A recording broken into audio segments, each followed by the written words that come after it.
बात करना चाहूँगा पाकिस्तान और इंडिया के मैच की, और बात करना चाहूँगा उस्मान तारिक की बॉलिंग की और उसके बॉलिंग एक्शन की। जब पाकिस्तान और यूएसए का मैच खेला जाता है, उस्मान तारिक बॉलिंग करता है और बड़ी अच्छी बॉलिंग करता है, और यूएसए के बैटर्स आगे से हंसते हैं कि यार ये क्या, हमें वेट करना पड़ता है, इतनी लेट बॉलिंग करता है। तो उस पर इंडिया का रिएक्शन आ जाता है क्योंकि उस्मान तारिक बॉलिंग भी अच्छी करता है और उनको हिटिंग नहीं करने देता। इवन एक छक्का चौका उस्मान तारिक नहीं खाता है, उन 4 ओवर्स के अंदर 2 से 3 विकेट्स भी लेता है। तो इंडिया वाले घबरा जाते हैं और एतराज़ करने लग जाते हैं कि उस्मान तारिक को बॉलिंग नहीं करने देनी चाहिए आईसीसी को, और उस पर बैन लगाना चाहिए। इसके बाद उस्मान तारिक एक बयान जारी करता है इंडिया के अगेंस्ट, और वो कहता है कि इंडिया वाले बैटर्स हैं मुझसे इतने खौफजदा हैं कि अभिषेक शर्मा अभी से हॉस्पिटल के अंदर दाखिल हो चुका है। अभिषेक शर्मा पिछला मैच नहीं खेला था क्योंकि वो बीमार था, उसको कोई बुखार वगैरह था, और इससे पहले वो हॉस्पिटल के अंदर भी गया था। तो उस्मान तारिक ने अपना खूब बदला लिया और बोला कि इंडिया के जो बैटर्स हैं वो परेशान हैं, उनको खौफ है मेरे से कि अगर मैं बॉलिंग करूंगा तो इंडिया की बैटिंग लाइनअप को तबाह करके रख दूंगा।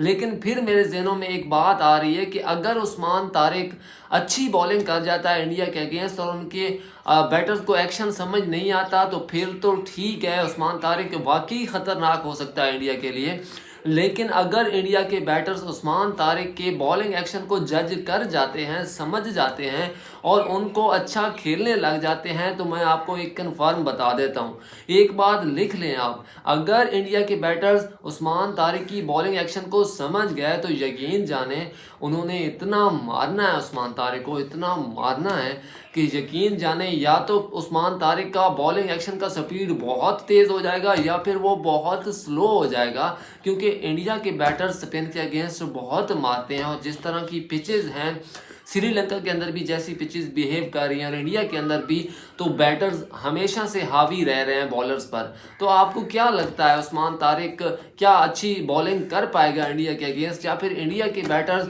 उस पर हावी रहेंगे? या फिर एक सवाल ये भी उठने लगा है कि क्या उस्मान तारिक की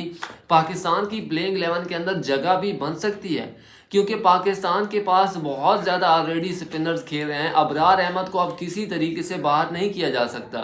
क्योंकि अबरार अहमद इंडिया के अगेंस्ट बहुत अच्छी बॉलिंग करता है, और वैसे भी पाकिस्तान का अगर बेहतरीन स्पिन बॉलर है तो वो अबरार अहमद ही है। तो इसका मतलब है अबरार अहमद तो बाहर होगा नहीं, और मोहम्मद नवाज़ वैसे बाहर नहीं हो सकता क्योंकि उसकी बैटिंग के साथ बॉलिंग भी अच्छी है। तो अब अगर किसी को बाहर करना पड़ेगा स्पिन बॉलिंग लाइनअप में से, तो वो उस्मान तारिक ही होगा। नसीम शाह शायद उसकी जगह पे खेले, और अगर उस्मान तारिक नहीं खेलता फिर तो बात समझ आती है, फिर तो रोला ही ख़त्म हो जाएगा। लेकिन अगर उस्मान तारिक खेलता है तो फिर बड़े इश्यूज उठेंगे, या तो वो बहुत बेहतरीन बॉलिंग करेगा इंडिया के अगेंस्ट, या फिर वो बिल्कुल फ्लॉप रहेगा और सबकी इंसल्ट हो जाएगी उस्मान तारिक के एक्शन पे। तो आपको क्या लगता है, उस्मान तारिक को क्या इंडिया के अगेंस्ट खिलाना चाहिए या उनको मुकम्मल रेस्ट लेना चाहिए?